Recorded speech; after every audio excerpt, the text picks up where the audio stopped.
Moin Leute, hier ist Shopmo von VR, ich bin Motanzen und wir sind in Pixel Rip 1995. Mittlerweile gibt es ja 3 Teile und der zweite hier, also 95, war tatsächlich mein Lieblingsteil. Warum, erzähle ich euch gleich. Pixel Ripped hat schon im ersten Teil und dann auch im zweiten diese Prämisse gemacht. Ja, wir sind hier ein Kind, das spielt gerade ein Spiel. Das da ist die Hauptheldin in dem ganzen Spiel. Und ein großer Teil ist immer, dass man als Spieler sich in diesem Fall hier, boom, seine Mutter vom Hals halten muss, damit man in Ruhe weiterspielen kann. So, das ist aber nur ein Aspekt, ja, lasst euch davon nicht täuschen. Es gibt ganz viele verschiedene Sachen, die man in diesem Spiel macht. Der Witz ist aber, wir sind jetzt im 16-Bit-Zeitalter angelangt, ja, 1995 ist der Titel. Es gibt halt auch sehr viele wunderschön gemachte, typische 16-Bit-Style-Spiele hier in diesem Spiel zu erledigen. In VR spielte sowas. Und die funktionieren halt wirklich alle, ja, die sind wirklich echt. Ich mache jetzt Anführungszeichen mit den Fingern, das könnt ihr nicht sehen. Die sind wirklich echt, ja, das sind echte Spiele. Das ist schon mal nett, wenn ihr sowas mögt und da so ein Retro-Flavor gerne spürt, dann ist das Spiel schon mal genau das Richtige für euch. Am Ende geht es wieder darum, dass der Bösewicht vom letzten Mal wieder zurückgekommen ist und weiterhin Bösewicht sein möchte. Und wir müssen ihn jetzt wieder bekämpfen. Und das wird auf mehreren Ebenen passieren. Jetzt will Mutter wieder was von mir, also machen wir ein bisschen Unordnung in der Küche. Und dann kümmert sie sich drum, ja. Im Prinzip ganz furchtbar. Wenn wir das jetzt hier als Erwachsener spielen, finde ich mich echt unverantwortlich. Aber ich bin irgendein Kid im Schlafanzug, das einfach nur Videos spielen möchte. Das fand ich aber schon im ersten Teil so nervig, weil ich gedacht habe, hey, die Lehrerin und so, die machen doch auch noch ihren Job.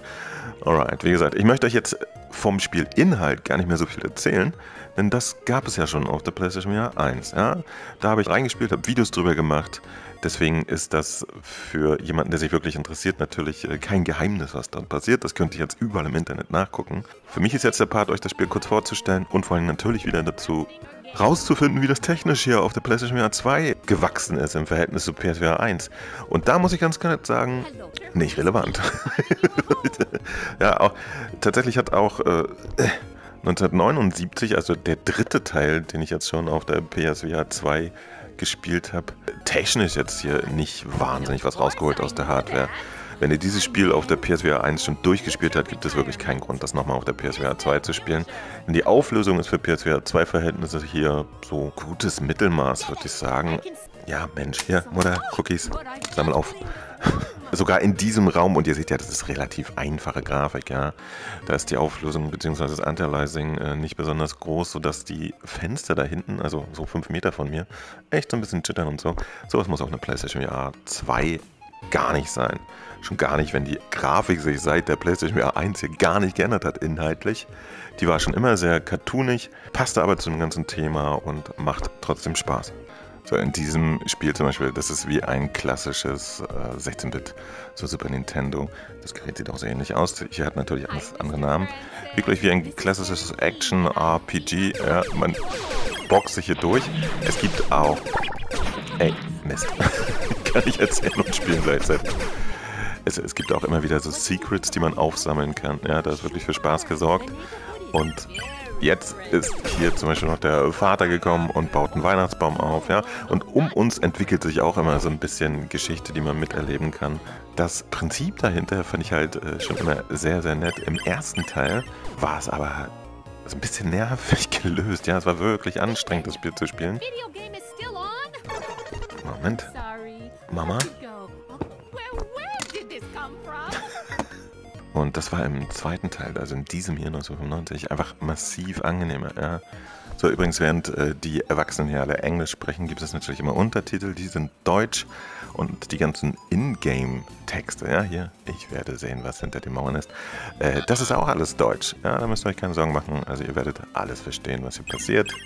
Wir haben jetzt das Labyrinth irgendwie überquert und müssen, ja, nicht hier in die eigene Wohnung, das ist falsch. Sondern geben jetzt den Schlüssel ab. Wie gesagt, das ist hier eins der Games, das man spielt, deswegen da wartet eine Menge spaßiger Action auf euch. Auch vor allen Dingen in ganz, ganz verschiedenen Ausmaßen.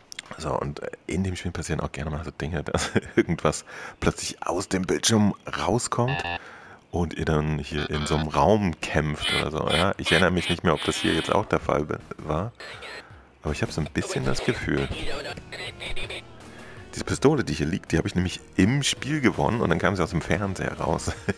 Sowas machen wir andauernd. Und das ist halt sehr spaßig. Oh. Da, komm mal her, kommt aus dem Bildschirm, ich hab's geahnt.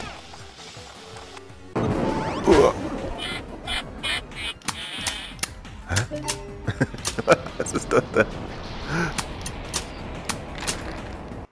Vielleicht mal ein guter Augenblick, uns hier auch noch mit den Einstellungen vertraut zu machen.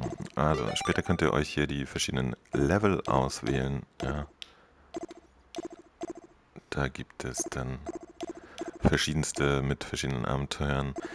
Ich spiele gerade im Normalmodus. Es gibt einen Hardcore-Modus. Yeah. Dann kann man sich Outfits auswählen. Ist ja lustig. Die Steuerung wird hier einfach nur gezeigt. Die kann man nicht beeinflussen. Aber bei Einstellungen kann man dann noch Untertitel ein-aus oder die Musiklautstärke, Sound und Stimmen. Das ist alles gut.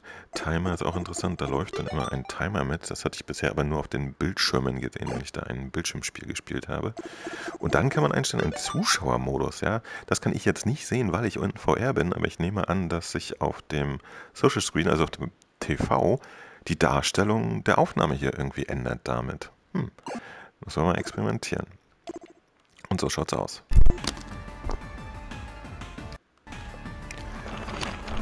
So, den Endboss-Fight werde ich euch hier mal nicht spoilern, da müsst ihr selber durch. So, der Boss ist besiegt, war gar nicht so einfach. Vor allen Dingen, wenn ihr aus dem Spiel vorher Lebenspunkte dabei hättet, ja, dann verbrauchen die sich in diesem nächsten Boss-Battle. Ich hatte sehr wenig, das war schwierig. Oh oh.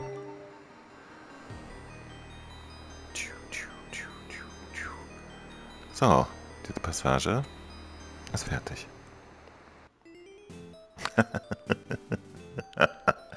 Ja, schaut euch mal sowas an. Jetzt sind wir einfach mittendrin in so einem 16-Bit-Game in 3D, in VR. Also tatsächlich mittendrin. So, wir sind jetzt nämlich hier im Spiel. Die Spielfigur, die gerade auf dem Bildschirm zu sehen war. Und jetzt transformieren wir uns wieder in den Jungen, den wir auch gespielt haben. Und ganz klassisch sind wir in einem Game-Laden. Hier ist die Konsole, die wir auch haben, mit der wir gespielt haben. Und hier ist das Turbo Drive. Und dieser nervige Nachbarsjunge versteht sich leider mit unseren Eltern total gut. Achso, unser Modul ist ja kaputt gegangen und ich versuche jetzt ein neues zu kaufen. Und das ist etwas Interessantes, was dieses Spiel macht, ja. Diese Geschichte hier passiert immer parallel zu den Geschichten, die in der 2D-Dimension der digitalen Spiele passieren. Und jetzt zum Beispiel muss man, weil man gegen ihn wettet, in einem ganz anderen Spiel, wir sind aber wieder dieselbe Spielfigur, etwas erreichen. Und das ist auch wieder ein ganz anderes Spielprinzip hier, ne? Aber auch ganz klassisch. Eher so, ich weiß nicht, ist das Super Mario? Ich habe zu diesen Zeiten nicht viel Videospiele gemacht, muss ich gestehen. Ja, und auch das ist ein richtiges Spiel. Ja, hier kann man richtig sich Mühe geben und alle Punkte rausholen. Und das ist dann auch immer für das Hauptgame gut. Ich habe den Code des Hauptspiels durchforstet. Es gibt keinen Diamanten. Ja, der Junge hat gelogen. Das ist so krass. Und unsere Ansprechpartner-Figur hier im Spiel weiß das auch. Und dann portieren sie uns einfach rüber auf das andere Spiel.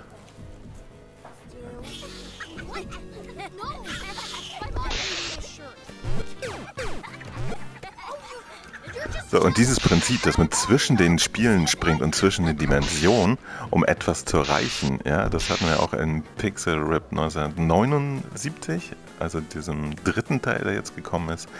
Und das macht einfach einen Spaß, ja, die Gedanken dahinter, die Entwickler hatten, sind halt lustig. Wenn ihr Bock habt auf so ein bisschen Retro-Kram, dann ist das genau das Richtige.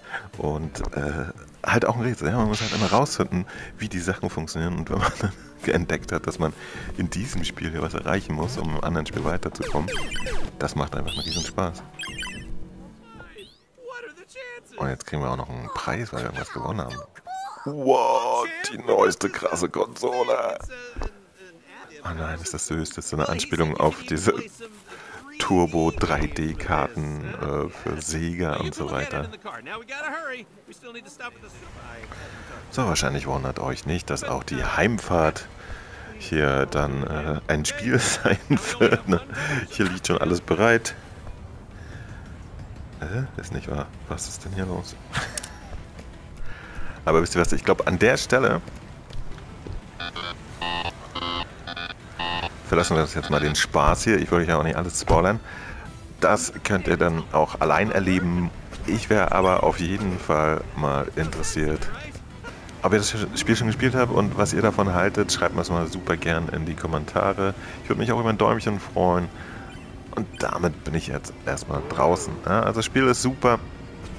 Allerdings technisch jetzt keine Sache, die aus der PlayStation VR 2 viel rausholt. Trotzdem schön, dass wir wieder einen Titel aus dem alten PSVR 1 Katalog da haben. Und für Besitzer der alten Version ist es ja halt auch kostenlos. Insofern mehr gewonnen als verloren. Bis dann, Mutanten, Mo von VR. Immer für euch da. Bye bye.